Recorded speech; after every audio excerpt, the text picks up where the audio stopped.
naluri seorang ibu, Pak. Naluri seorang ibu itu yang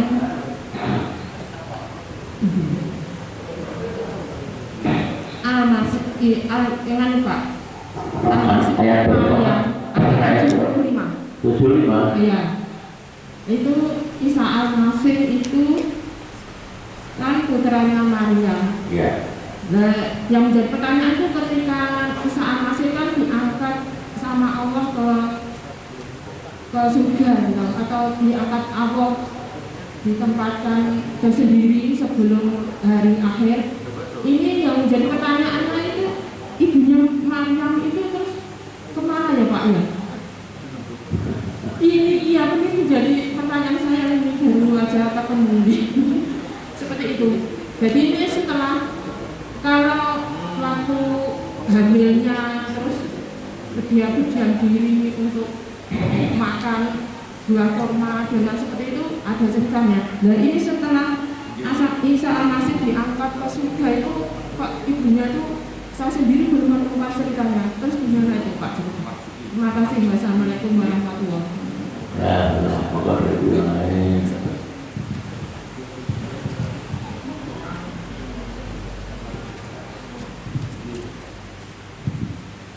Sudah, saja dulu ya.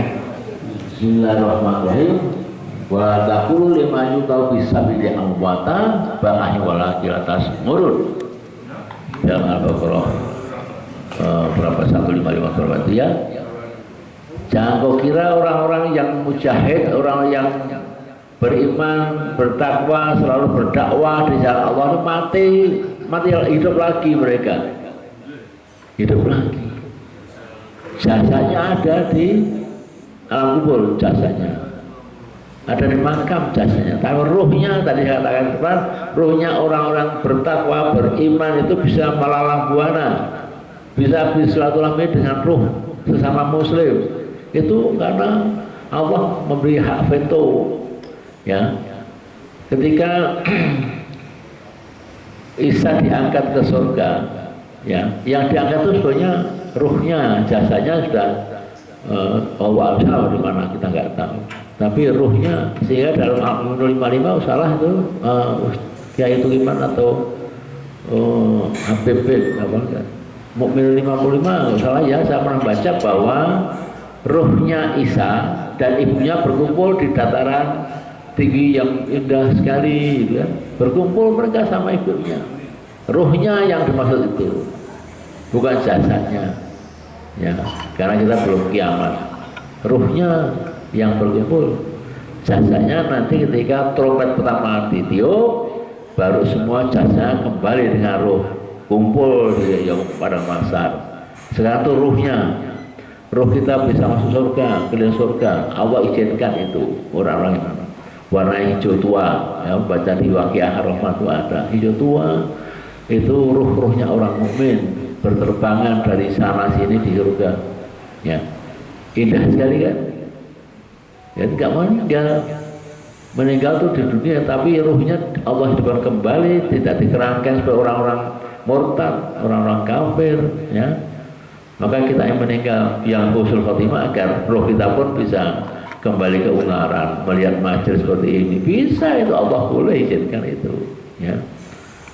Ya, jadi putra Maryam dan ibunya itu ada di dataran yang indah, itu surga. Ya, itu nanti dibaca di Al-Mu'minun mengasih Quran, ya. Maka baca Quran, tadabbur Quran ada di situ nanti. Kalau ayatnya setelah 50, 55 itu ada nanti ya. Give ya, oke, okay. Bertemu di situ, ya.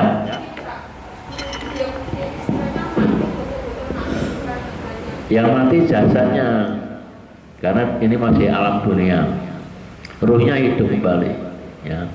Dia kembali diberi kebebasan untuk pergi kemana-mana gitu, nyaman enak kan, janji Allah hak gitu, ya. Baik, dari tengah, silakan. Nggak ada. Oh ya. Menyambung yang disampaikan Ustaz yang tadi, kan sepemahaman saya bahwa ketika Nabi Isa itu diangkat itu kan dengan fisiknya, tidak hanya ruhnya. Kemudian dan juga tidak ada kisah ataupun hal informasi terkait dengan kalau meninggal kan itu di kafani, disucikan, dikafani, dimakamkan. Tapi kan ini tidak. Dan nanti dijanjikan akan turun ketika pada saatnya di zaman akhir. Nah, berarti tadi kalau disampaikan posisi sekarang ini di mana? Apakah di surga atau di bukit yang tadi di gunung tadi atau bagaimana posisinya? Apalah suaranya gangguan. Oh ya. Jadi sekali lagi saya menulis buku tadabbur Quran 30 juz itu saya paham betul bahwa yang bisa masuk ke alam-alam surga itu ruhnya, belum jasanya. Jasanya di mana? Nggak ada satu kisah pun dalam Quran dan hadis yang saya baca bahwa jasanya di mana, nggak ada yang tahu. Tapi Allah bersalah, yang Allah bersalah mungkin di alam ini, di tanah mana ketika dia diangkat yaitu di Yerusalem, ya, ketika dia akan disalib itu di situ mungkin semoga Allah tidak mengatakan di mana, tapi ruhnya diangkat ke atas, ya ruhnya. Ibunya meninggal, paham kan? Ada di mana? Makamnya Bu Maryam, ibunya Isa di Yerusalem, makamnya itu ya, dimakamkan. Ada sejarahnya di hadis-hadis ada sampai dimakamkan di Yerusalem, yaitu Siti Maryam. Nah, yang meninggal ini jasanya dimakamkan, tapi dalam Quran dikatakan bahwa berkumpul dengan anaknya, bertemu dengan anaknya di surga, ya. Berarti yang masuk surga itu adalah yang dijaga Allah dalam bagian dan alam, rohnya itu bisa terbang kemana-mana. Rohnya orang mukmin, orang bertakwa, orang mujahidin yang betul-betul soleh, Allah beri kebebasan. Dan Nabi Isa itu termasuk Rasulullah ulul azmi, ya, 5 adalah Isa al-Masih atau Nabi Isa alaihissalam. Maka di istimewa, ya, semua Nabi Rasul itu ketika Nabi berisra di mana sholatnya dengan 310.000 Nabi Rasul, apa cukup? 310.000 Nabi itu juga cukup, tapi ruhnya itu datang untuk menjadi jamaah dia. Itu kan kisahnya Islamnya. Jadi lihat kita pakai sesuatu yang gaib itu dengan iman, lihatnya dia dengan iman. Masa di Yerusalem itu masjidnya lebih kecil dari Madinah, lebih kecil dari Arab. 310.000 orang sholat bersama-sama Nabi dan Rasul. Ya, kalau jasanya kumpul nggak mungkin, mereka nggak semua ruhnya yang ikut sholat itu. Tapi Nabi masih hidup dengan jasanya yang juga iman. Itu ya kira-kira ya. Lihat dengan mata kacamata keiman kita. Minal qalbi wa itu munasa tawakal yang ikut, jadi kita melihat sesuatu itu dengan keyakinan keimanan kita. Itu barangkali ada lagi? Oh ya. Assalamualaikum warahmatullahi wabarakatuh. Assalamualaikum warahmatullahi wabarakatuh. Terima kasih atas kesempatan yang diberikan. Selamat mengaji cerdas subuh yang makin asik saja. Ya, semoga kita semua yang ada di sini dimaafkan Allah dosa kita, diampuni dosa kita, dan dimasukilah kita di surga. Amin. Amin ya rabbal alamin. Nyun sewu Ustaz, mohon izin saya menanya sesuai pokok bahasa. Itu kalau udah bicara Israel, ya kan, ini sesuatu yang menarik bagi kita, karena setiap hari kita lihat di muka bumi ini ya memang pengaruh Israel sangat kuat. Nah, sesuai dengan materi Ustaz tadi yang saya perhatikan ayat 7 dari mulai 74 sampai 75 saya tadi baru nyampe, ya kan, bahwa Israel itu kita sudah tahu bagaimana wataknya. Cuma pertanyaan saya ada dua, Pak Ustaz, yang mohon jelaskan nanti, sampaikan agar kita semua tahu apa beda kita dengan bangsa Israel dan bagaimana, itu pertanyaan, apa bedanya dan sekarang umat Islam ini bagaimana. Yang pertama, kita sudah tahu bagaimana kebandalan bangsa Israel sampai nabi-nabi itu dibunuh. Pertanyaannya apa nih? Nabinya pun dibunuh. Ini ada yang ngomong yang mana yang dengar? Ini ada pertanyaan yang ngomong. Udah. Ada bukunya. Hanya saya Ustaz. Kalau saya cermati, ya kan? Bagaimana kebandalan bangsa Israel, nabinya pun dibunuh. Dan para ulamanya sesuai dengan ayat tadi membiarkan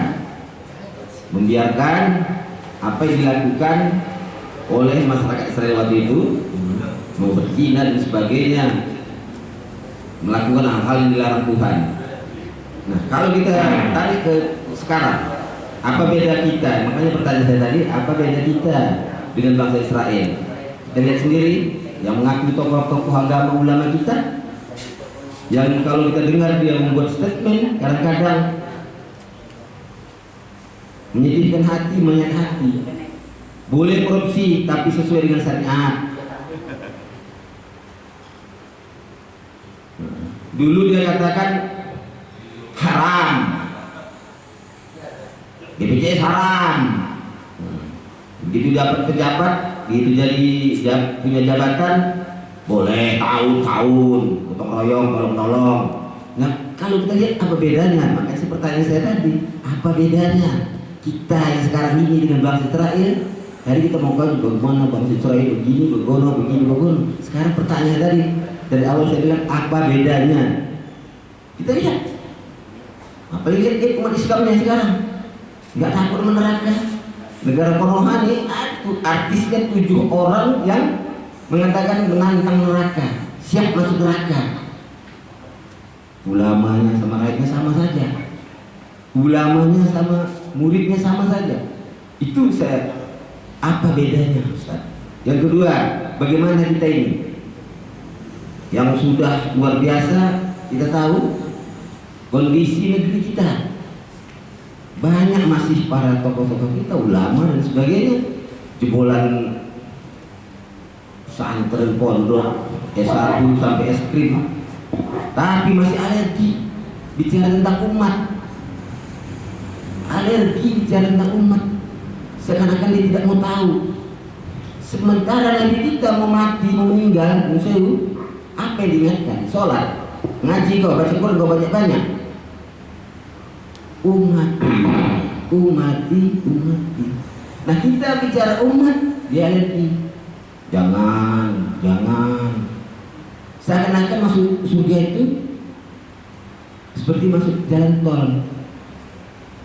Kita semua masuk surga ini, nggak ada yang masuk neraka. Nggak ada, saya yakin. Tapi kita begitu bicara umat, Nabi Muhammad mau mati, mengingatkan umati. Kita bicara umat, dia alergi. Ini bagaimana Ustaz? Terima kasih. Assalamualaikum warahmatullahi wabarakatuh. Ya, ini sebenarnya satu perkara yang sulit, karena itu dalam surat tadi Al-Balad wahdanan bahaya, ada 2 jalan manusia mau menempuh yang sulit mendaki, artinya dia banyak berjaga, bersedekah, berikan makan bagi miskin, atau yang kedua jalan yang enak, yang nyaman, mengumpulkan harta yang banyak, emas yang banyak, ditumpuk-tumpuk ya kayak karun, tapi enggak dengan cara yang baik, tidak bisa diangkatkan karena barang haram, seperti yang kasus sekarang baru dibongkar. Ada juga yang salah. Kita pilih yang kerja yang sulit, ngantuk-ngantuk datang di istiqomah untuk ngaji, ya. Ada yang lain tidurnya subuh rakru padahal dia Islam, ini kan sindiran, satirisme dari Pak Toib ini yang perlu kita tanyakan kepada umat Islam. Kekuasaan didapat, ya harta, semua rumahnya ada pas-pas, ada tumpuk-tumpuk, gitu. Sekarang dibongkar itu. Kan? Lalu mereka tidak masuk surga, ya Allah, no way, no way masuk surga. Maka dulu neraka dulu, ya betul ya. Jangan silau dengan harta yang banyak, golek karuan haram. Ya kayak orang-orang Bani Israel Yahudi tadi itu. Kita orang Islam sudah ada semacam batasan-batasan hal-hal yang haram. Lebih baik nggak punya harta daripada punya harta dengan cara yang tidak benar. Itu jadi. Lalu bagaimana kita? Ya kita kan kita ingatkan sama-sama kita tuh kenal dan dekat itu. Apa kata Bapak mengingatkan kulil haku bolokan amur meskipun tidak sakit, ya tidak ingatkan. Nah itu teman kita sambil hati-hati mencari harta, jangan kayak obat Israel seenaknya melukai menjalimi dengan haram.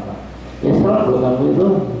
Nah, dengan kita ingatkan sakit dan kita akan dicela, bukan kita mau dibisu-bisu gitu. Ya. Ini saya kamu ya, menganggap saya tidak benar. Nah, itulah kalau kita nggak ingatkan kita dosa, kalau ingatkan kita dapat pahala mengingatkan dan pahala dimaki-maki. Ya. Boleh dua buang satu bu, dua. Alhamdulillah. Monggo Pak, ya itu yang terakhir. Terima kasih. Assalamualaikum warahmatullahi wabarakatuh. Ayat 72-73. Allah tegas-tegas itu. Laqad kaffarul ladina.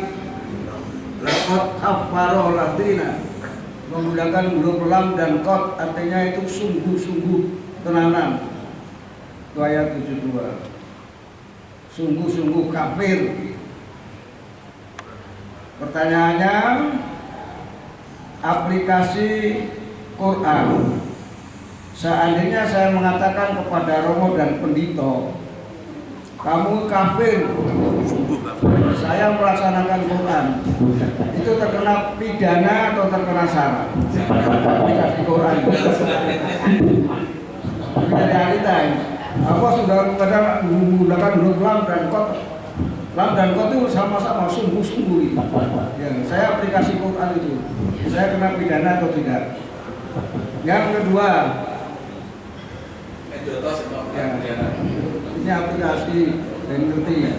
Pasal 29 ayat yang pertama, negara berdasarkan kepada ketuhanan yang Maha Esa. Realita orang Kristen menyembah materi, Trinitas. Orang Hindu menyembah materi, Trimurti. Orang Buddha menyembah Buddha Gautama, materi. Karl Marx menyembah Tuhannya adalah materi. Pertanyaannya, bagaimana negara dengan ketuhanan yang Maha Esa membiarkan penyembahan materi bukan kepada Tuhan yang Maha Esa? Bagaimana pendapat Ustadz? Mohon penjelasan. Terima kasih. Undang-undang dasar itu mengatur bahwa kemerdekaan dan kebebasan itu adalah hak semua manusia.